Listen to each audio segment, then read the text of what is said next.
Aujourd'hui, je mets à l'essai une version toute assemblée de mon adaptateur Miliomic de 2016.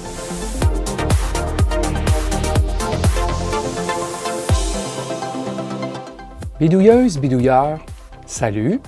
À moins que vous m'ayez suivi depuis 4 ans, vous ne savez probablement pas de quoi je parle. Dans ma vidéo numéro 84, datant de 2016, je détaille la conception d'un adaptateur pour faire des mesures de très faible résistance à l'aide d'un multimètre conventionnel. La grande majorité des multimètres en circulation n'ont pas la capacité de faire des lectures de résistance dans les milliohms, en fait moins que 100 milliohms. J'ai donc conçu un circuit qui permet de faire ce genre de mesures. Tout est détaillé et démontré dans la vidéo numéro 84, dont je fournis le lien, bien sûr, dans la description ci-dessous. Je vous suggère fortement de la visionner, cette vidéo, pour bien comprendre ce dont il s'agit aujourd'hui. Il y a quelque temps, un abonné de ma chaîne, Nicolas, alias NicoDI, m'a demandé l'autorisation de fabriquer et de distribuer cet adaptateur Miliomic électro-bidouilleur. Comme l'information est disponible publiquement, je n'avais aucune objection à cela, à condition bien sûr qu'il m'accorde le mérite d'être à la source de ce circuit. Nicolas distribue donc depuis peu une version assemblée dans un boîtier de l'adaptateur Miliomic. Il m'a d'ailleurs envoyé cet exemplaire pour que j'en fasse l'évaluation. Et c'est ce que je vais faire aujourd'hui pour vous. Notez que je ne reçois aucune redevance de la part de NicoDI. J'en fais une vidéo de banc d'essai parce que le circuit est de mon cru et parce que je connais l'utilité d'un tel adaptateur. Donc, ne m'envoyez pas vos projets dans l'espoir que j'en fasse des vidéos, car vous allez être déçus. OK, comme mentionné dans la vidéo numéro 84, voici quelques exemples d'utilisation d'un tel adaptateur pour que vous puissiez comprendre de quoi il s'agit. Vous pouvez vous fabriquer des shunts avec de simples bouts de fil, donc des résistances de très faible valeur, pour pouvoir mesurer un courant en circuit. Vous pouvez faire des mesures pour détecter un court-circuit, par exemple, sur une plaquette PCB. Vous pourriez aussi vérifier la qualité des connexions sur votre batterie automobile. Ce n'est pas un outil essentiel de tous les jours, mais c'est drôlement pratique de l'avoir à l'occasion. Alors, je présume ici que vous avez visionné la vidéo numéro 84 et je vous montre tout de suite l'item en question. Alors, voici ce que j'ai reçu dans une enveloppe à bulles. L'unité en question, emballée dans un sac antistatique métallisé. Le message va finir par passer, c'est excellent, Nicolas. Scellé par surcroît, hein, et un feuillet d'instruction, donc avec sur l'autre face du feuillet le schéma d'origine de ma vidéo, sur lequel il montre une petite modification. Il utilise un potentiomètre de 23 révolutions plutôt que 10 révolutions. Alors, ça c'est presque en tout point identique au circuit que j'avais montré dans la vidéo. Alors, sur le feuillet, on explique, évidemment, on réfère à la vidéo, c'est bien important. Je vous conseille évidemment fortement de regarder la vidéo avant d'utiliser l'appareil pour bien comprendre comment ça fonctionne. Je donne des petits trucs aussi. L'utilisation est quand même simple, mais il faut faire un 0 évidemment, comme on l'a vu dans la vidéo, et je vais vous le montrer tantôt bien sûr. On nous dit de faire gaffe aux sondes qui sont beaucoup trop longues, et on rappelle de ne jamais utiliser ce circuit, donc cet adaptateur, dans un circuit qui est alimenté. Bien important pour ne pas pour pas griller ce circuit, ni faire griller l'autre circuit qui est en test, l'élément qu'on veut mesurer. Donc, il faut absolument que tout soit déchargé, condensateur inclus, et ainsi de suite. Bon. Alors voilà, essentiellement, ça nous explique le fonctionnement. On va ouvrir l'enveloppe pour voir l'unité en question. Alors, on nous fournit l'adaptateur et une résistance ici. Je crois que c'est une résistance de 1 ohm. Oui, en effet, 1 ohm, 1%. Je crois que c'est le cas. C'est pour nous donner un bon sentiment par rapport au fonctionnement de l'unité, bien sûr. Donc, vérifier qu'il fonctionne bien. Alors, qu'est-ce que ça présente? Bien, on a deux fiches bananes qui devraient normalement avoir un écartement de 19,05 mm, c'est-à-dire 3/4 de pouce. C'est la norme. Et c'est le cas. Il semble bien. Oui, un peu difficile à faire rentrer, mais je ne crois pas que c'est l'écartement qui est le problème. C'est peut-être le diamètre des fiches, puisque ce ne sont pas des fiches banane, non, c'est faux. Il y a un ressort quand même. Il y a un ressort ici, on le voit. Alors, un petit peu difficile à faire pénétrer dans le connecteur. Voilà. Alors, peut-être une question de le faire à quelques reprises pour que les ressorts s'amollissent un peu. Mais ça fonctionne. Alors, c'est bien important l'écartement. Alors, deux bornes sur lesquelles on va connecter nos sondes. Un petit logo très important ici quand même. Le potentiomètre d'ajustement pour faire le 0 qui est accessible de l'extérieur. Et je vois un petit rond ici qui sera probablement la DEL qui indique la mise en marche. Alors le boîtier, c'est un boîtier imprimé en impression 3D. On va l'alimenter avec 5 volts venant d'un câble micro USB. Alors moi, j'avais fait fonctionner mon circuit, je crois, avec un régulateur 5 volts, oui, exactement. Mais dans le circuit, je montrais, de mémoire, je crois, une pile 9 volts. Alors, c'est bien ça, je montrais une pile 9 volts. Alors, ce n'est pas un problème. Il y a un régulateur de courant, en autant qu'on se situe plus élevé, donc que 1,25 volts, là, plus la chute de tension dans le régulateur de tension, puisqu'il est en mode courant. Disons, je ne l'ai pas essayé, peut-être 3 à 4 volts, là, ça devrait être bien suffisant. Donc 5 volts, pas de trouble, on peut mettre une pile 9 volts si on veut. Je crois qu'à l'intérieur, il y a des trous pour alimenter directement, donc on pourrait mettre du 9 volts si on voulait. Alors, il a mis un seau, évidemment, là, pour éviter qu'on ne l'ouvre, ce qui expirerait la garantie qu'il offre. Mais moi, je vais l'ouvrir. On va regarder tantôt à l'intérieur. Je ne crois pas qu'il va s'opposer à ce qu'on montre aux gens ce qu'il y a à l'intérieur. Alors, voilà, on y va pour les essais tout de suite. Je vais utiliser le même multimètre que j'avais utilisé dans la vidéo numéro 84. Et je me suis fait un fil à nouveau pour un étalon de mesure. Allons-y. Alors, j'ai branché le tout. J'ai les mêmes sondes que dans la vidéo numéro 84, là, les pinces Ponoma mini clip. Mais je vous avoue, j'ai un petit peu plus de difficulté aujourd'hui à atteindre les bons contacts. Alors, je devrais me procurer de meilleures sondes, les pinces Kelvin, là, qui sont vraiment plaquées or, qui serrent fort dans le métal. Ce serait beaucoup mieux que ceci. Quoi qu'il en soit, je vais quand même vous démontrer le fonctionnement. J'ai mon multimètre que j'ai mis en mode volt, donc tension CC, DC en anglais, tension CC. Et j'ai inséré le module dans les deux bornes à cette fin pour faire des mesures de tension. Normalement, là, c'est V, OK? V est commun. Alors, je suis prêt. Avant de commencer, bien sûr, à faire nos mesures, on fait un 0. Donc, je connecte mes deux sondes ensemble. C'est le cas ici. Et je vais ajuster le potentiomètre. M'assurer, vous allez voir là, que plus ou moins bon.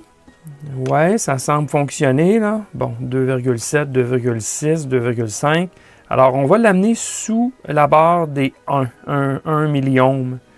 Ce qui va nous donner vraiment la mesure qu'on cherche. Oups, ça, c'était beaucoup trop raide.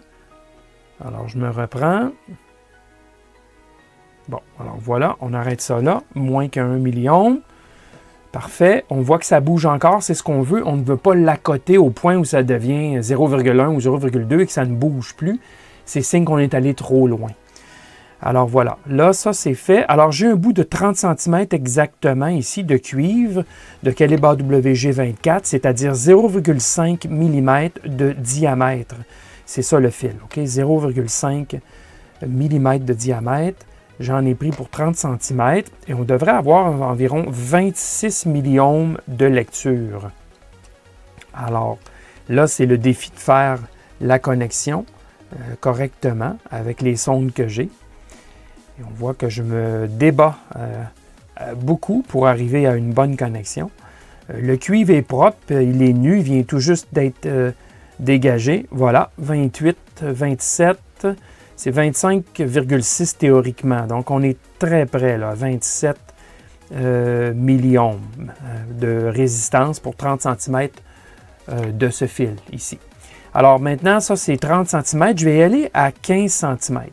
J'ai dégagé aussi à 15 cm. On devrait avoir évidemment à peu près la moitié, c'est-à-dire 12,8. Et là, on voit que je me bats avec ma sonde à nouveau. Voilà, j'ai travaillé un peu fort sur mes sondes, mais j'obtiens 13,3, donc ce qui est tout près du 12,8. Et le système est très stable. Donc, c'est excellent pour le 15 cm. On peut donc lire 13 milliohms. Alors maintenant, on va regarder, j'ai fait une ouverture à 5 cm, juste ici. Alors, je m'installe à 5 cm. Je ne vous promets rien, je me bats avec mes sondes à nouveau. Voilà, je me suis mis à 5 cm sur le fil et j'obtiens 5,5 milliohms.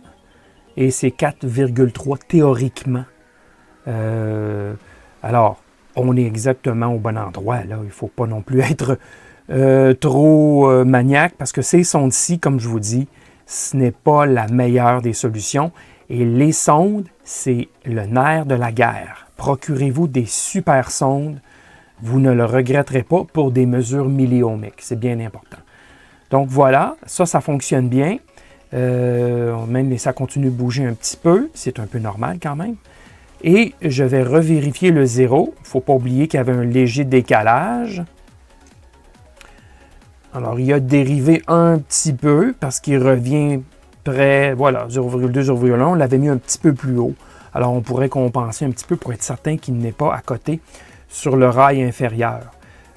Donc, à vérifier toujours lorsqu'on fait des mesures de précision tout près du ohm, là, dans les échelles très très basses, qu'on n'est pas tout à fait à côté là, sur le 0 volt. Et ici, la résistance de 100 ohms, 1% fournie dans le kit, bien, on y est, 99,5, 99,3. Alors, c'est en dedans du 1%. Petit détail aussi, il y a une petite LED qu'on ne voit pas très bien à cause de l'éclairage, mais si je l'approche, vous allez voir la LED verte, la voici. Peut-être un peu faible. Ça aurait intérêt à être augmenté, c'est-à-dire changer la résistance pour augmenter le courant. 330 ohms, je crois que c'est la résistance sélectionnée. C'est un peu faible.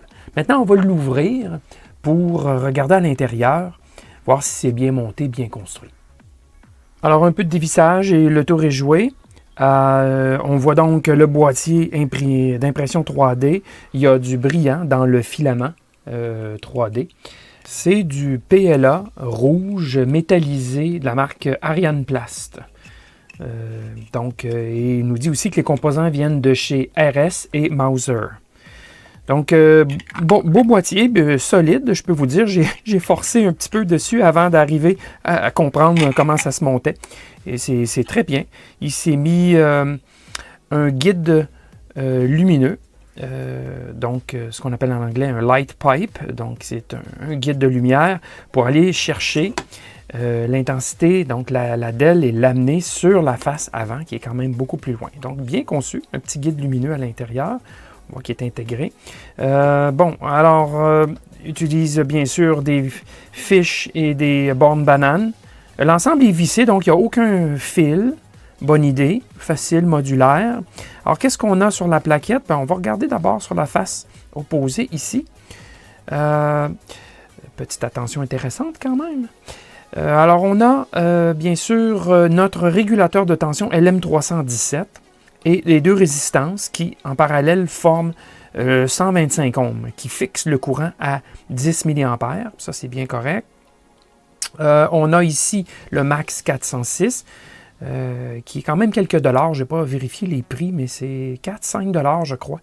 Il est assez cher à l'achat, ce Max 406, mais il a l'avantage d'avoir un décalage faible et les ajustements de décalage aussi, le potentiomètre. Alors, on a les résistances pour déterminer, donc fixer le gain à 100. c'est bien ici. Et sinon, filtrage sur le régulateur. Sur la face opposée, on a bien sûr le connecteur micro USB ici, avec diode de protection, d'inversion. Si jamais l'alimentation est inversée, ça ne se produira pas. On a la possibilité, si on veut, de se souder ici. Une autre alimentation, ici on suggère 9 volts. Alors c'est l'une ou l'autre des alimentations. Bien sûr, on ne branche pas les deux en même temps parce qu'il y aurait conflit de tension. Alors résistance pour limiter le courant dans la LED. Alors peut-être il y aurait intérêt pour Nicolas de diminuer la valeur de la résistance pour augmenter la visibilité de la LED. C'est à voir dans ces prochaines unités là qu'il fabrique. Je n'ai pas regardé le courant présentement, mais comme on est branché sur une source externe, bon, le courant de la LED, ce n'est pas vraiment un critère. Il peut l'augmenter et augmenter donc la visibilité externe. Lorsqu'on travaille avec du USB, moi j'avais un petit bloc d'alimentation ici de 1800 mAh. On est bon pour toujours avec ça. Alors, condensateur de filtrage sur la boucle de contre-réaction de l'ampli opérationnel, 22 microfarad pour diminuer le bruit, je l'avais mentionné dans la vidéo, et aussi un petit condensateur de 100 nanofarad. Un potentiomètre d'ajustement de 100K, mais qui est de 22 tours plutôt que 10 tours, ce qui donne donc une meilleure résolution sur l'ajustement, ce qui est bienvenu comme décision d'avoir mis un potentiomètre 22 tours. Alors, des écrous sont soudés directement sur la plaquette, ce qui donne un bon contact. Alors voilà, c'est simple quand même comme montage, mais au niveau de la modularité et de la construction en 3D, c'est quand même bien pensé. Et ça semble très rapidement et ça donne, somme toute, quelque chose de petit et bien construit. Je vous donne sans tarder mon appréciation de cet adaptateur. D'abord, c'est un circuit de génie. Non, quand même pas. Mais l'adaptateur, lui, il est bien monté, il est compact, il a une bonne qualité d'assemblage, c'est expédié dans une enveloppe protectrice à la statique, excellent. Le feuillet d'instruction est complet, sauf peut-être pour les spécifications qui sont manquantes, comme le courant consommé, la plage d'opération, la stabilité de l'ajustement dans le temps, et ainsi de suite. Ce genre de choses serait intéressant à voir dans un tableau. L'autre aspect perfectible est l'intensité de la LED, qu'il faudrait sans contredit augmenter. Mais sinon, l'item correspond en tout point à l'adaptateur que j'avais conçu en 2016. Donc, j'en fais la recommandation. Voilà, ça fait le tour. J'espère que cette évaluation vous sera utile dans votre décision. Merci de votre fidélité, particulièrement à vous qui saviez d'entrée de jeu de quel circuit je parlais. C'est signe que vous êtes là depuis longtemps. Merci et à la prochaine.